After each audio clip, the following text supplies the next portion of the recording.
I'd like to bring this board meeting to open. It's on October 8th, 2019. Can we stand to say the Pledge of Allegiance? And a moment of silence, please. Pledge allegiance to the flag of the United States of America and to the republic for which it stands, one nation, under God, indivisible, with liberty and justice for all.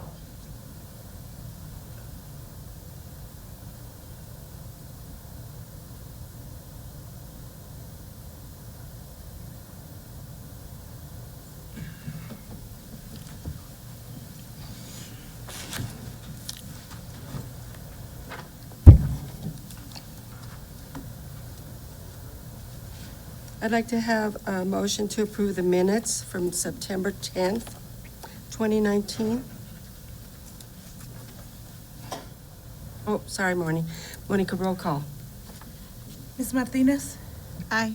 Mr. Moreno? Aye. Mrs. Quintana? Aye. Mr. Rolla? Here. Mr. Thomas? Aye. Right, it was here. Whoops. I'd like to have a motion to approve the minutes for September 10th, 2019. May I have a motion? Madam Chair, I move to approve the meeting minutes of September 10th, 2019. May I have a second? Madam Chair, I second the minutes for September 10, 2019. Any discussion? Seeing none. Roll call, Monica. Ms. Martinez? Aye. Mr. Moreno? Aye. Mrs. Quintana? Aye. Mr. Rolla? Aye. Mr. Thomas? Aye. I'd like to have a motion to approve the agenda. Madam Chair, I move to approve the agenda as presented. May I have a second? Madam Chair, I second the approval of the agenda as presented. Discussion? Oh, and I have the I need a motion to amend the agenda to remove item number 5.5. May I have a motion? Madam Chair, I move to amend the agenda to remove item 5.5. May I have a second? Madam Chair, I second the amended to remove item 5.5. Discussion? Seeing none, roll call? Ms. Martinez? Aye. Mr. Moreno? Aye. Mrs. Quintana? Aye. Mr. Rolla? Aye. Mr. Thomas? Aye. I need a motion to approve the agenda as amended. Madam Chair, I renew my motion to approve the agenda as amended. May I have a second? Madam Chair, I second. A discussion? Seeing none, Monica, roll call, please. Ms. Martinez? Aye. Mr. Moreno? Aye. Mrs. Quintana? Aye. Mr. Rolla? Aye. Mr. Thomas? Aye. Next, we are moving up into recognitions and celebrations, and I would like to invite Brian Clark up for the meeting for the recognitions, okay?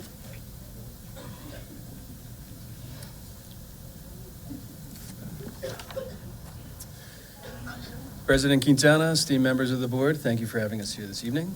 I'm Brian Clark, the proud principal at DuPont, and we have Kelly Hines as our assistant principal, and we have two recognitions that we are proud to share with you all today. So first, if I may begin, I would like to recognize our STOMP group. Now, this is a group of parents and community volunteers who come to DuPont every single day to teach reading to our kids.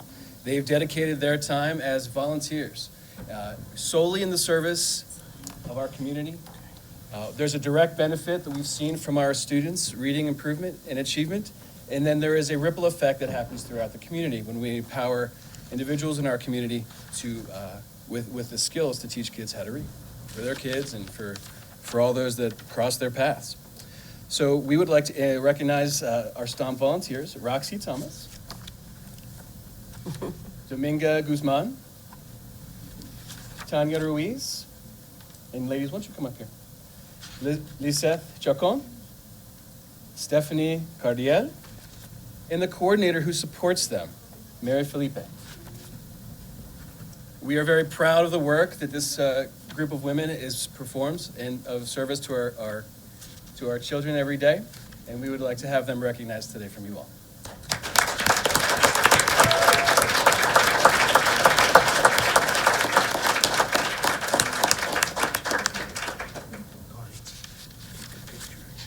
Yeah, stay up so we can get a picture with everybody. Do we have Cameron?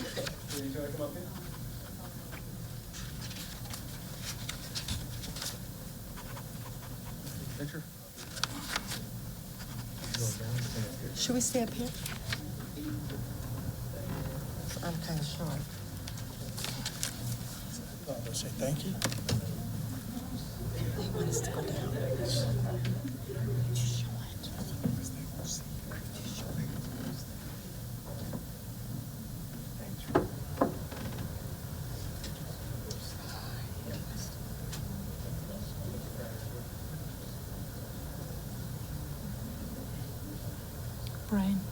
Brian, you have one more after this. Yes.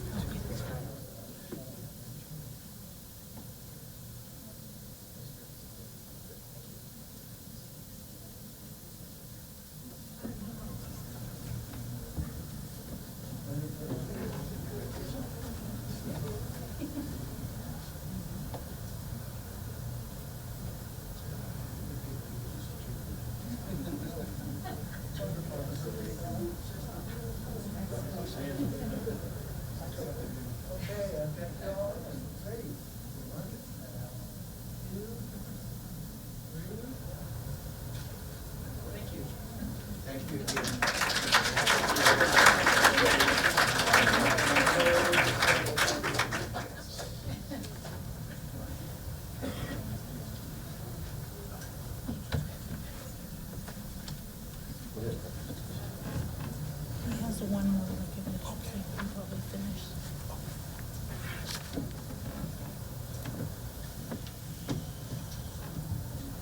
And we do have one more recognition for tonight. Building on what Mr. Clark said about the literacy support in our school that we are so grateful for, we would also like to recognize our instructional paras. These ladies, these lovely ladies, show up every day ready to teach intervention. Many of them teach 6 different intervention groups a day. They plan their lessons, they gather resources, they progress monitor students, and they contribute to data conversations with our teachers. We are so grateful for the work that they do every day to support our students in becoming proficient readers. In addition to that, many of them have other duties in the building, such as lunch and recess, and before and after school duties, and they just jump in wherever they are needed. They are truly an integral part of our staff, and we are grateful to have them at DuPont every day. So without further ado, I would like to recognize our instructional pairs. I know they're not all here today, but many of them are. We have Thelma Valdez.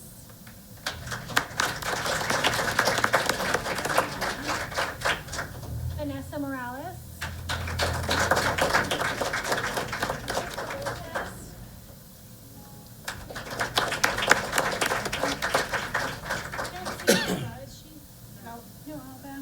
Marisol, Samantha Cochran, and me here either, but these are 4 of the 7. Thank you, ladies, for your service to our students every day. We value you greatly.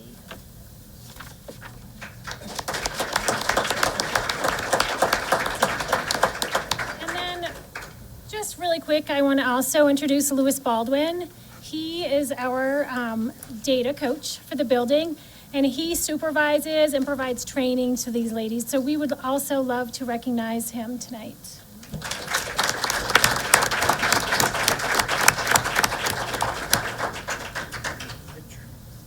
Do we gotta say anything? Okay, you go read.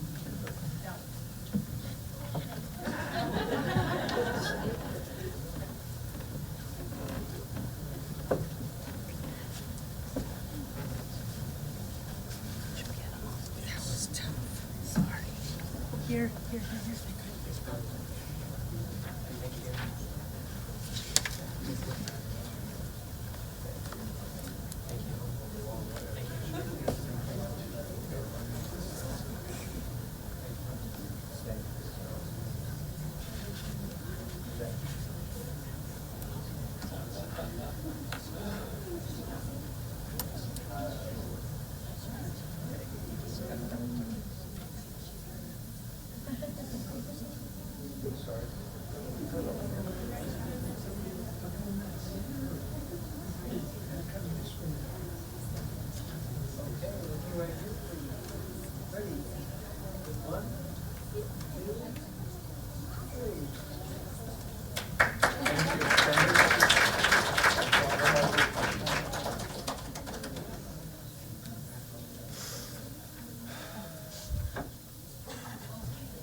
No more?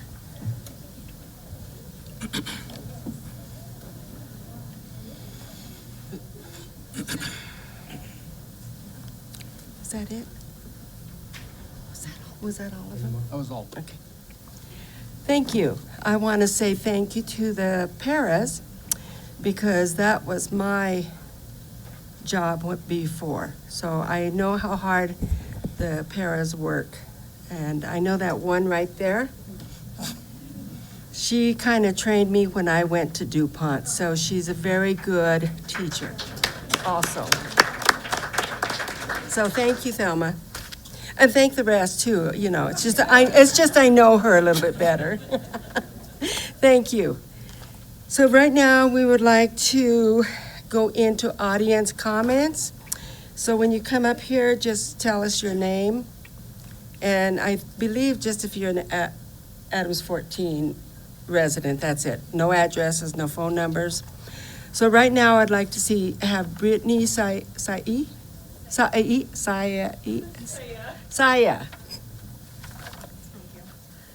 My name is Brittany Saya, and I am a Adams 14 resident.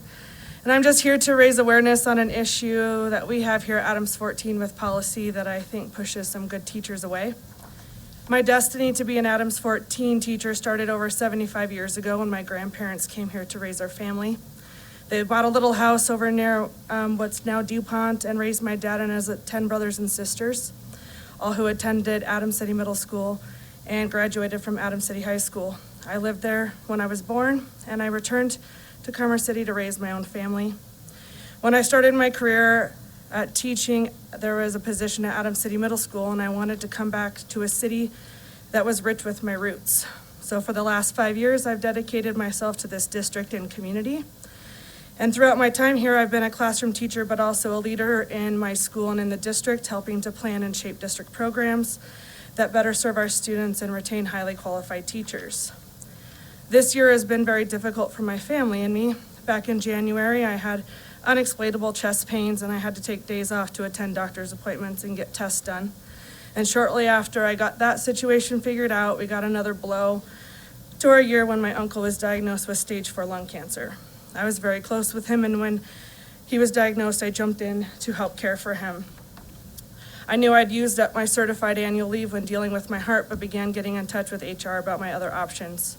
I was told to continue using my certified leave and not touch anything else. I continued to watch my balance and used the last of my saved time to be there the day my uncle passed away. In July, yet another blow came when I received my check, and I noticed over $800 had been deducted. And when I investigated, I realized my saved time off was not accessed for the days I took over. When I contacted HR, they told me a building principal and an HR approval is what I needed, and that's what I got, and my principal. And I started communicating with this issue and HR back in July with very little response. And just days ago, I was told I would not be reimbursed because I didn't use it for an illness. This is just another blow to my year, and I find it ironic that I would not have had to access my saved time had it not been for a personal illness, and that I didn't qualify for any other means when a dear loved one had passed away. It has been a very frustrating journey. My time here at Adams 14 has not always been easy. I've dealt with a lot and given a lot, but I continued to come back every year and push through the hard spots to give back to my community and make improvements in our district. And all of that comes down to $800 and some very vague and outdated contract policy. So I just wonder, if we want to keep good teachers here, then why can't we take care of the good ones that we already have? The sad part is I'm not the only one. Thank you. And Brittany, I would like you to, not right now, but get together with Brian Childress and Mr. Rangel on that. Thank you. I like it. Go ahead, sit in there. Thank you, Madam Chair. And Brittany, thanks for coming and sharing your story. District policy, obviously, if something needs to be corrected there, we'll certainly take a look at that. But just want to let you know as well that there's been a lot of conversations around paid family leave at the state level, and we're working hard on those policies as well. And Go ahead, Ms. Go Key. ahead.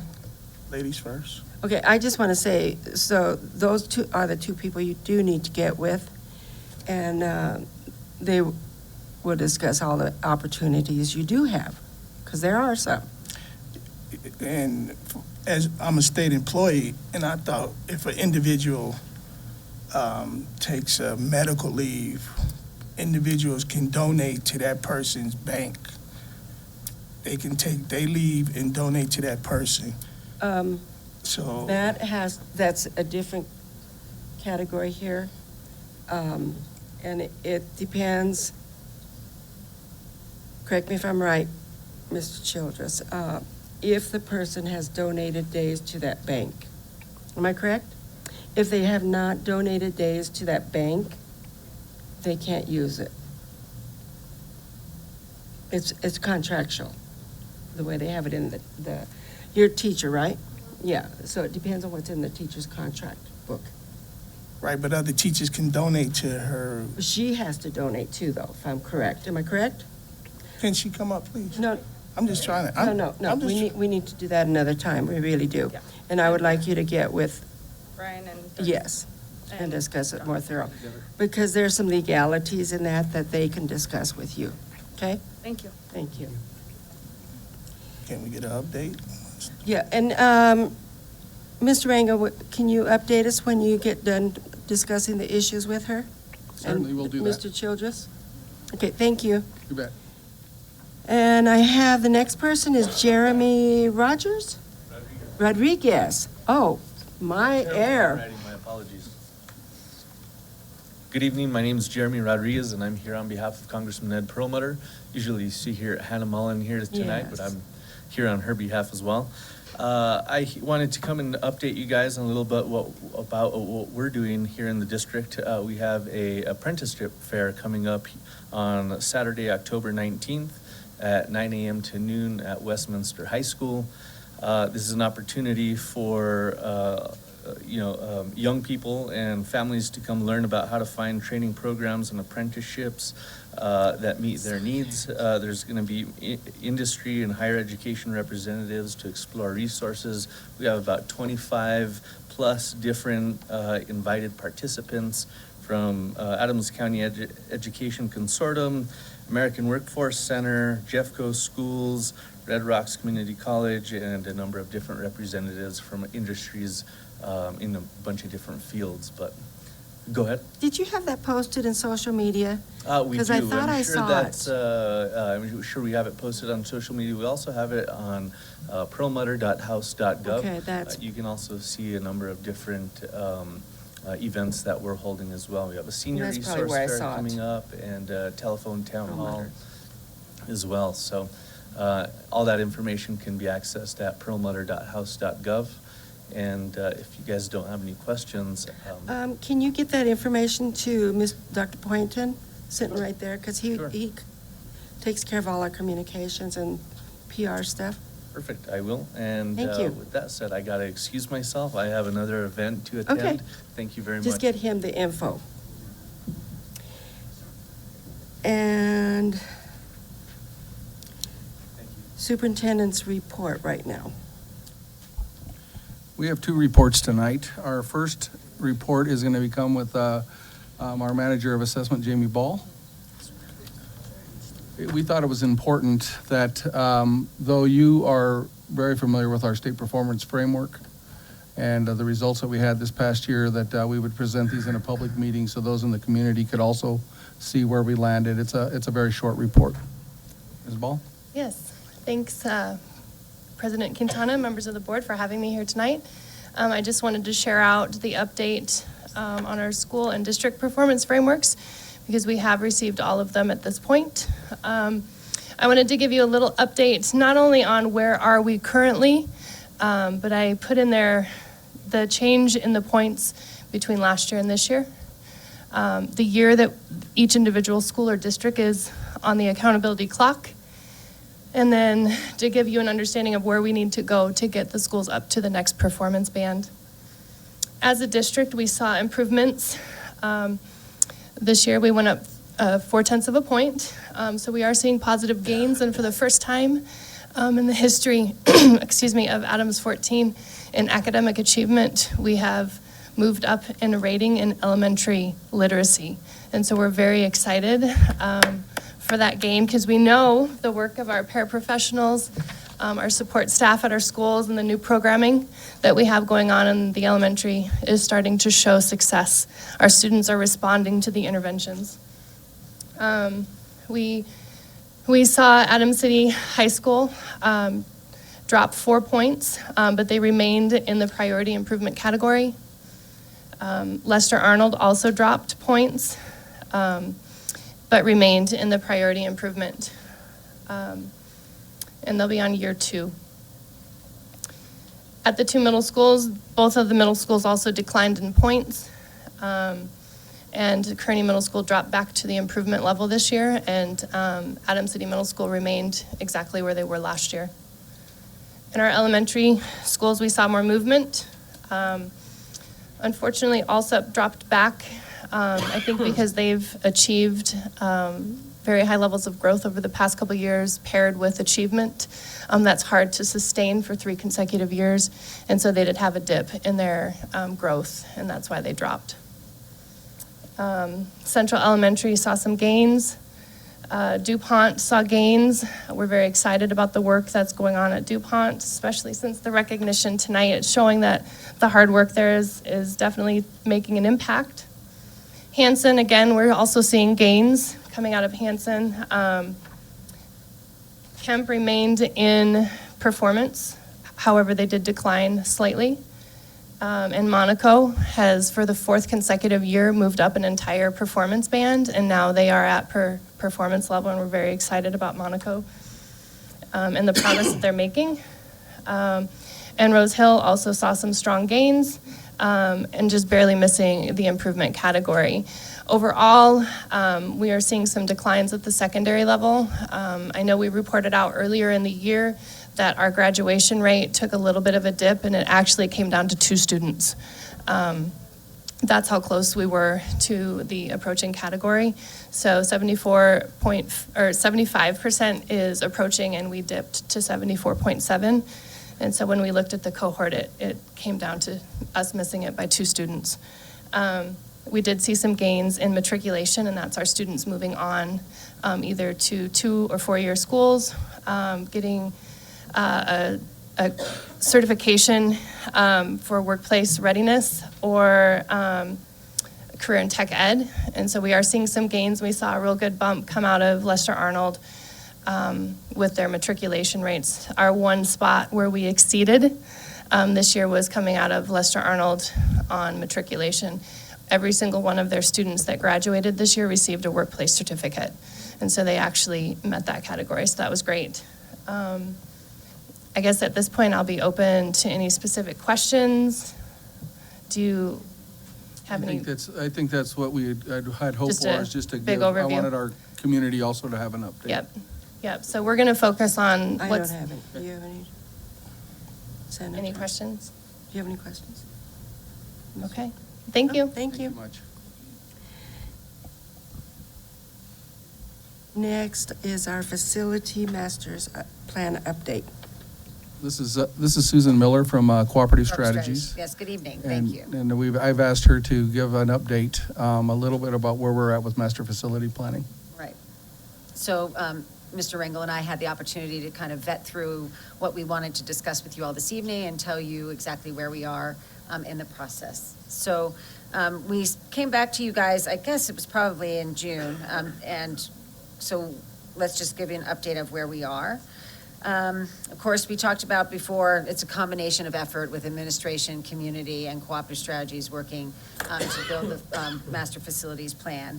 And I just wanted to give you an outline of all the different areas that we put together in terms to put that master facilities plan in place. So we have gone through the enrollment and the demographics in the past, I guess back in late February, early March, and we just finished actually.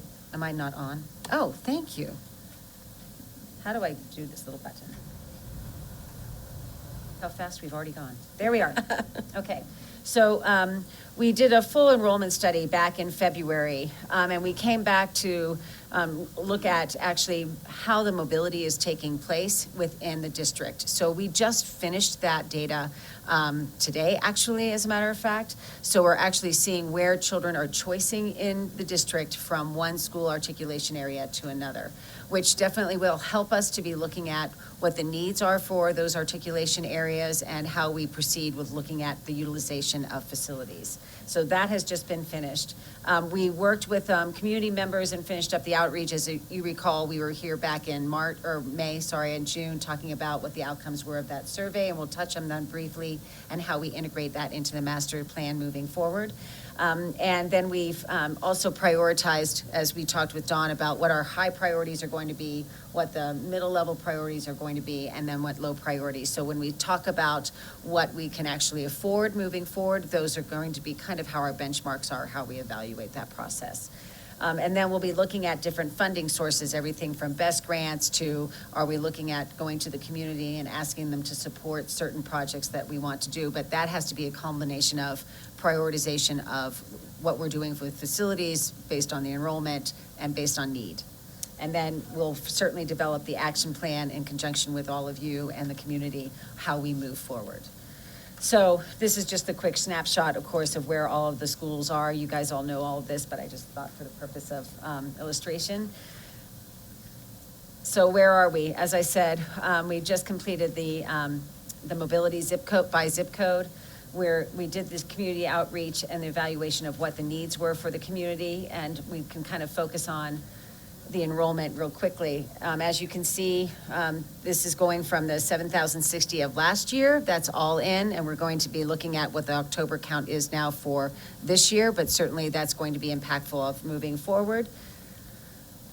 And we can see this is the base case of what we're looking at in 2018 to 2023. The shading, I don't know if you guys have the packets or not in your possession, but the shading does show you where we see growth as well as declining growth in certain sections, and that's going to be taken into consideration as well with the master facility plan. We need to be sensitive to which areas are starting to see movement with population coming into Commerce City and the pressures that are going to be put on certain articulation areas, as well as those articulation areas that will see a decline in the enrollment.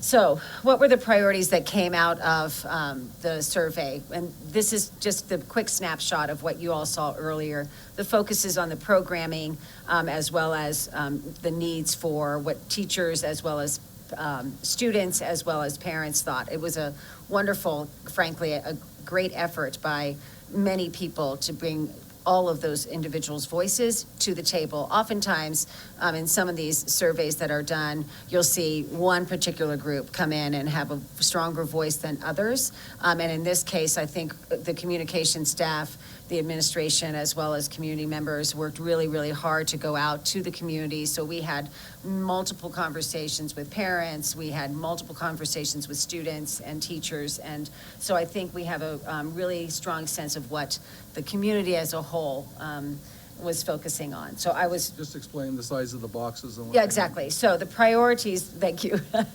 The priorities, the bigger the box, the more quote unquote votes were put to that area. So we kind of put it to the side. STEM was number one. Everybody across the board of your teachers and your parents and students, they were focusing on the STEM as well as health sciences. They also had, there was the arts and the AV technology. A lot of students came in on that one. And I can understand why the synergies behind that, as well as human services. And then as you move across those boxes, there was just, declining all the way down to the manufacturing section.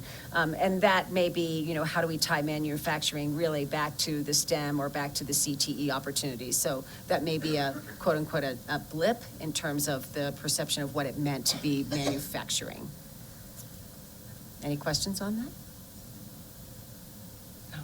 So then we went into the actual facility components. And this is where we did put up the number of actual votes towards the areas of focus. So for example, the big number one was security. And I think we all know what that entails, everything from sight, when somebody rings that doorbell at an elementary school and I can't see who's at the door, to how the cameras actually work and connect and talk with each other or don't talk with each other. So we'll talk a little bit more about those priorities within the security section, but it was also the facilities and conditions. Certainly we know our facilities are 55 years old or older. That has implications in terms of how you can rewire things, how you can put things through walls or not put things through walls for conductivity. So I think we're all aware of the age of a house. And, we have to redo a house after 60 years. There's a lot of work that has to be done. Same with buildings. And then the question will be the prioritization of the buildings that will be renovated, what efforts will be put into renovation, and then consideration of which facilities would we be looking to actually. The cost would be prohibitive to renovate, but the cost to rebuild or build might be more of a sway for us to consider. So those are the numbers that we're going to be looking at in the next phase. And then the top components for what we would like to be seeing as we move forward into those buildings. So for example, the elementary schools had a big focus on, we'd really like our own cafeteria and not have to necessarily share it right next door to the gymnasium, because it's not conducive to actual eating. It's fast and people move out of there quickly, and then we have to open it up to have community spaces. So those kinds of comments were made. The computer labs, what exactly is a computer lab? I think if you walk into the schools and you could walk into a library, parts of it have been turned over to computer labs, and lots of electrical sockets are now along walls, and now we've moved away from those kinds of computers, and now we're doing one-to-one. So it's just what exactly would that mean, and what would that entail? And then once again, we move all the way back down to science labs, gymnasiums in the schools. Could we have the food preparation be a little bit different than what we currently have? Those are all components of what the facilities are looking like right now and what we would be looking like or thinking about into the future. And the security, I just wanted to highlight so you guys could kind of focus on what the hot buttons were for people.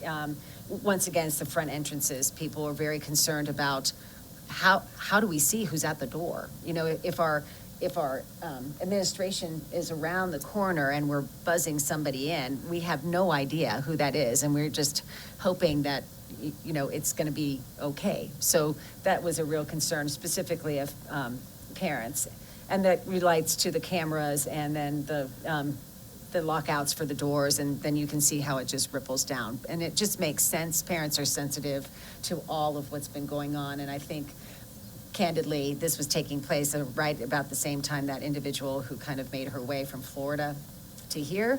And when Sarah and I were actually at one of the schools, we had, was it an official lockout? Lockout.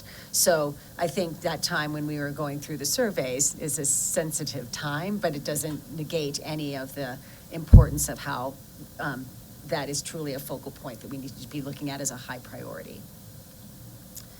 So what do we do next? So as we talked, as Mr. Rangel and I spoke, we really need to be focusing in on what the high needs are, the must-haves, and then what we would like to have, and then the complement of, gosh, that would be really lovely. And so we need to prioritize that. We have started to go through all of the systems of all the different schools and be able to tell you exactly what those costs for quote-unquote repair renewal would be, and compare that to what if we had to replace the whole building. And that's what we have to start evaluating, is it worth the investment into certain schools? Yes, it may be. Is it worth investing in other schools? Possibly not. And those are the numbers we need to be working through with Mr. Rodriguez and Mr. Rangel as we move forward and present different options to the community. And then we'd be looking at, okay, now once we've put that list in place and the priorities have been agreed to by the community, what are the options we look at? How do we leverage best dollars? That's the free money, so to speak, that we could be looking at leveraging with the state, as we did with ALSUP. And those would be the ones having our dollars go further. Then we would be looking at, okay, what about a mill and bond ask of a community? The mill component would be some of the complementary services and opportunities and pathways that we've been talking about. And the bond component would be the capital component of the financing ask of the community. And then the final part is we'd be looking at different alternatives. We'd make sure the community is engaged in all of those conversations. And we don't want any surprises. We'd want to make sure that we had complete buy-in as we move forward, looking at the opportunities for the facilities. And I thought I had a next questions one. Oh, I didn't. I guess I thought. There should be questions. So my apology. Any Questions? questions? Senator. Thank you, Madam Chair. Just curious, you had mentioned looking at how enrollment is shifting within the district. That data came back, I Right. think, today. When will you have an analysis of that?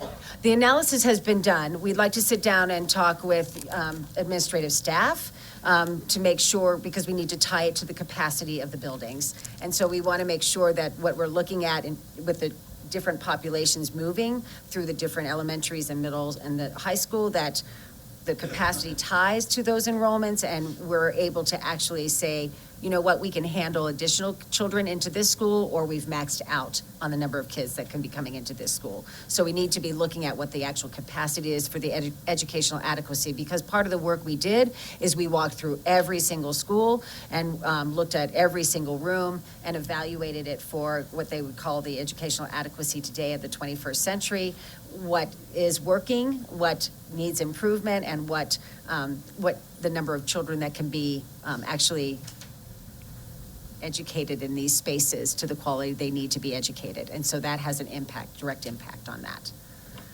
And this question, either for you or for our administrative team, we have an agenda item on our docket tonight around applying for a BEST grant for ACMS and one elementary school. Right. Will this be informed by the work that you're doing on that one elementary school? And if so, what process will that look like? I think we'll be complimentary, but that is Sheila's world, that I think we've, that's okay, that we've walked to with Sheila in the past for the ALSUP work that we've done. So that would definitely be a component of the discussion. Ms. Burke, my question was just, how does this process relate to the item that we have on our agenda today around the BEST grant, and how will this work inform that process? Yeah, so the master facility plan, thank you, is going to help drive the selection for the elementary school. So we want to take into consideration the growth that they just shared, where our needs are and what our community is looking for, to determine which school is the best one for us to invest, either with a remodel or with us to have a brand new build, and what that looks like.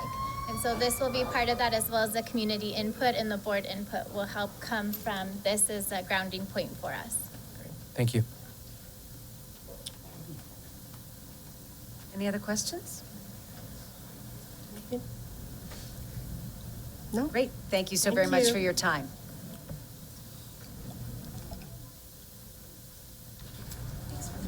Sure. Thank you.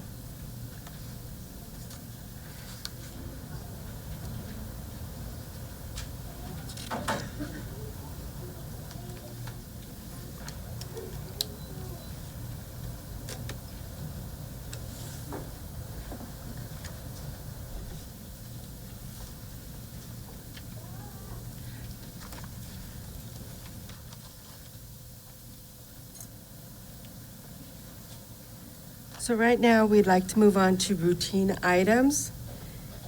I'd like a motion on 1.0 personnel all the way through to 5.11, putting out 5.5, except for that one. So I'd like to have a motion on that, please.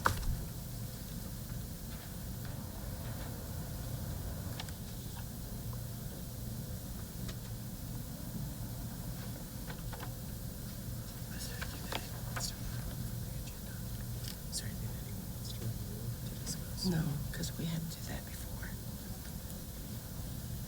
May I have a motion on 1.0 through 5.11, except for 5.5? Madam Chair, I move for the approval of items 1.0 through 5.11, excluding item 5.5. May I have a second?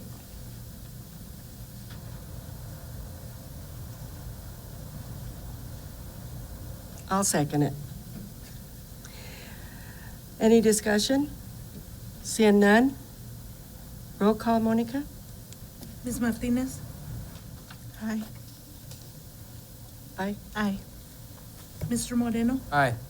Mrs. Quintana? Aye. Mr. Rolla? Aye. Mr. Thomas? Aye. And that is, Sorry, I had one question. I'm so sorry.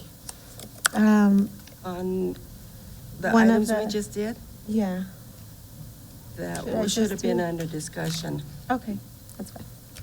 so. Hmm?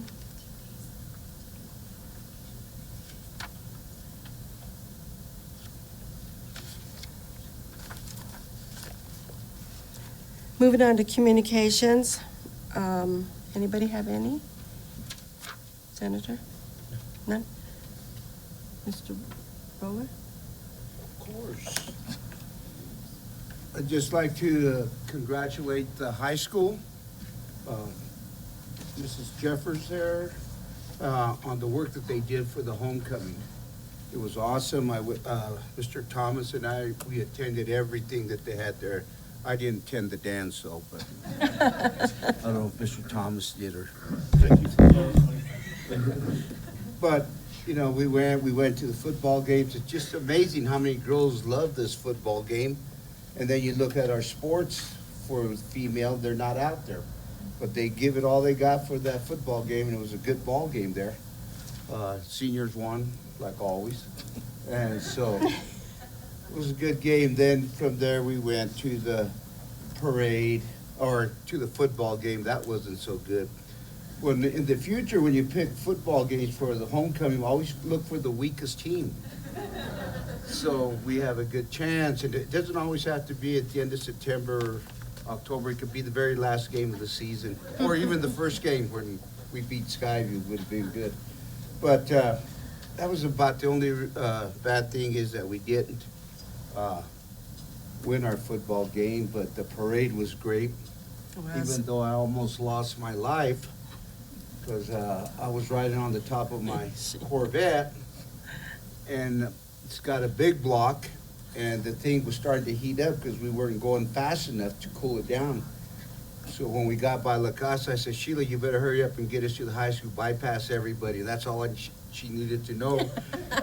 Because the next thing I had to grab the lip and up because I would have fell back right into somebody's lap. But it turned out real good. My only concern is I think we should take a look at making the game Saturday afternoon. And the reason I say this is my opinion, it's not the board or anybody, but the reason I say this is because there's a lot of alumni that can't make it on Friday nights, and we'd be surprised, you'll be surprised how packed that stadium would get if we had it on a Saturday afternoon.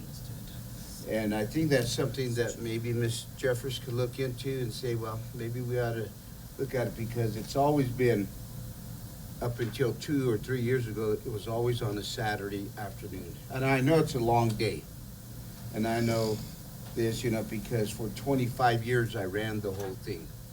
So I know how long of a day it is from 7 o'clock in the morning until midnight.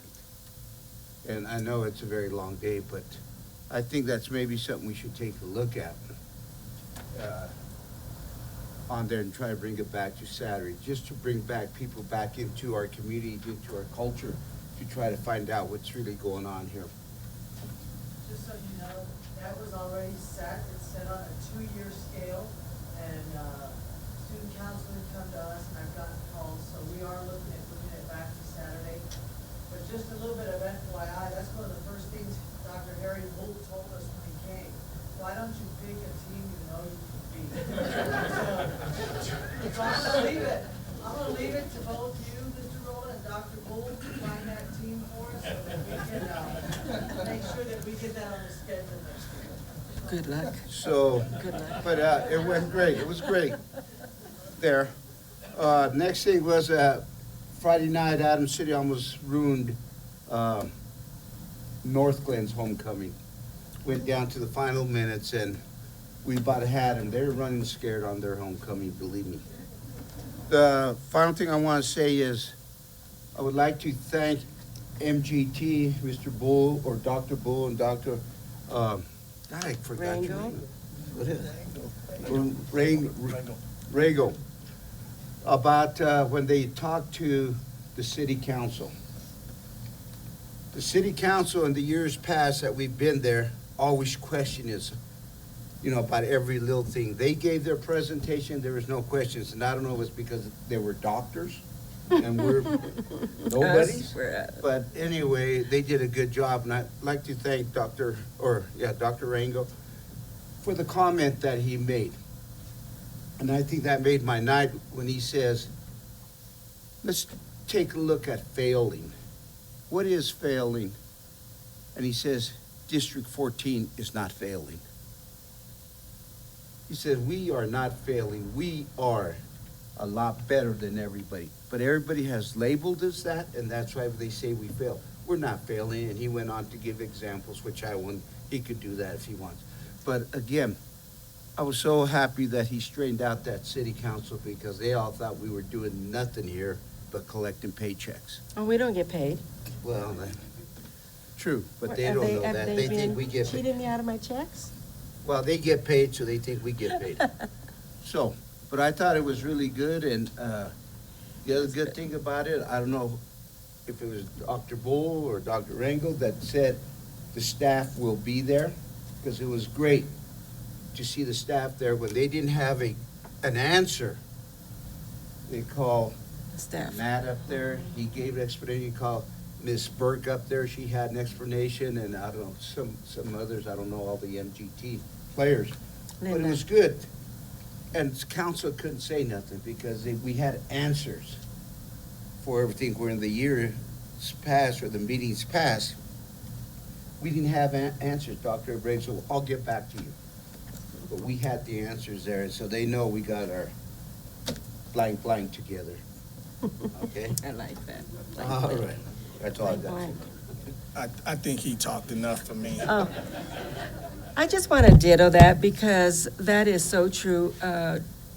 We had these two up with us, and we had Dr. Boynton there, we had Matt there, we had Dr. Patterson there, we had Sheila Burke there, we had, who else? Jamie, Miss Linda Chapman, we had there, and the new finance, Shay, we had her there. So everybody was there that if these two guys couldn't answer the questions, they did. Because it really was their night to, I'm going to say it, and people, you could have your truth and I'll have my truth. They performed. They gave a very detailed, what do you want to call it? Partnership of what the district's doing and what they're doing. So it kind of left the council with their mouths hanging open, really. So it was really good to see that because for too many years they thought the board up here was not doing anything. And we had our struggles, but we were heading in the right direction, which was curriculum. And what's a curriculum for? For our kids to learn. You know, and that's something, I know you're for it, and I know you are, but we three have been doing this for years already. Dave's ahead of us, and our main goal has been curriculum. What are you gonna do for our kids? And now I think we have the people in place to train the rest of us what to do and how to do it. And for all the kids that, you know, because all kids learn different. And so the teachers will know how to look at that child and say, this child's gonna learn in their own way. But we're gonna go on and do this way with the rest, but we will also not leave that child behind. So for too many years, that has happened. So I wanna thank everybody for that last Monday night. That was great. It was awesome. Our attorney was there also, Mr. Farrell, in case we might have said a word that we shouldn't have said. He could have corrected us, but he didn't that night. Everything went good. So I do want to say thank you, everybody, for showing up. And I don't think I've seen a meeting that's very important to us that the staff has not been there. They have been there in support. So I do want to thank you all for doing that. So thank you. Thank you. Clap for yourself. I think you guys are doing an awesome job. It's tough when you have to change bosses in the middle of the road, but I've done it since, 77? Many different superintendents, many different bosses, many different times you have to adjust the way you've been doing things. And I just know it can be done. So, thank you. And I think, other than that, we're done. Unless, Ms. Rango, you want to give a brief review of what you said that night? Very brief. Well, brief. I guess in a nutshell, I think Dr. Bull and I both wanted to emphasize that there are a lot of good things going on in our district. And we are simply trying to get us organized in a way so that we have consistency and alignment. We have structures, and we have the practices in place that are going to best educate our kids and prepare them for life after they graduate from high school. We really broke down the presentation into four main areas that we're working on as a school district. One is making sure that the first area is making sure that our kids are safe, socially, emotionally, physically, academically safe in schools. Second, that the district is well managed, meaning things run smoothly and the policies and practices are in place to support our kids and to support our teachers and to support others that walk through our hallways, that we run really, really smoothly.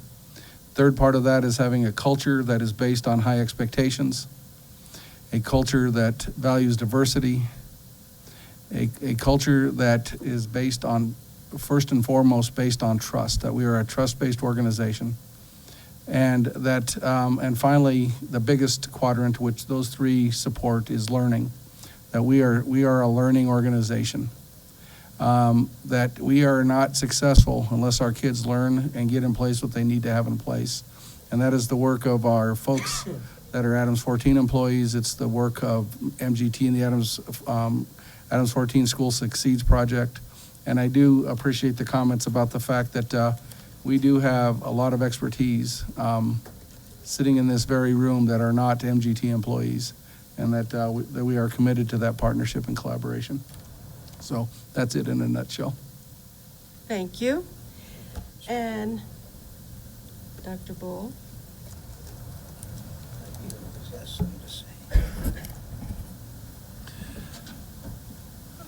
What gave me encouragement was when the mayor of Commerce City got up to close the meeting. and this isn't an exact quote, but it's close. He acknowledged that he had been to many meetings like this during his time as mayor, and said that the conversation that we had a week ago was the first time that he left a meeting like that with hope. And I thought that was a very powerful message. I think it's a very powerful message of hope for the Adams 14 School District. I so appreciate the board's acknowledgement of the incredible efforts of the staff and the teachers. But it also, I think, is an indication of desire on the part of Commerce City and the Adams 14 School District to truly join as a partnership, as a community, to really work to improve the learning opportunities for the students in this district. And I know that I can speak confidently for everybody in this community that that is what they're desiring. And that is what we, and when I say we, it's us at MGT, it's the school board, it's the school district, and the community are committed to. And that's encouraging. So it was probably one of the nicest closures that I've heard from an elected official in quite some time. And I really believe that it was heartfelt. So I just wanted to share that. Thank you. Thank you. And now we will close our board meeting at 7:35. Thank you. Go home and rest. Don't speed, though.